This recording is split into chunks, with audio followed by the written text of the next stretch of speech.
అన్నాడు. అమ్మ తల్లి దయ వల్ల ఈయనే బుక్కెడు పువ్వు పెడుతున్న వీళ్ళందరికీ కూడా ఫాదా వందనాలయ్యో.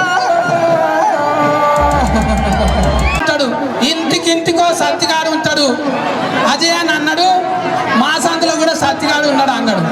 కాదనని మడత పెట్టి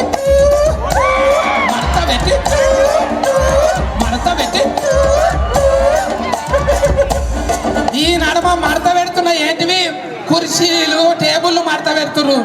నేను 7 ఏళ్ల కిందనే ఏళ్ళు మడత పెట్టినా. 7 ఏళ్ల కింద ఏళ్ళు మడత పెడితే 7 ఫైళ్ళకి ఇయ్యాల పిలిచిండ్రు. సాదెల్లి బాలగౌడ్ గారు చేస్తారు. మరి దానికి ముందు మన తమ్ముడు అజయ్ కుమార్ చేసిండు. మరి ఏడుపాయల దేవాలయ చైర్మన్ సాదెల్లి బాలగౌడ్ గారి చిరు సన్మానం అందరిలో గట్టిగా చప్పట్ల ద్వారా. ఎందుకంటే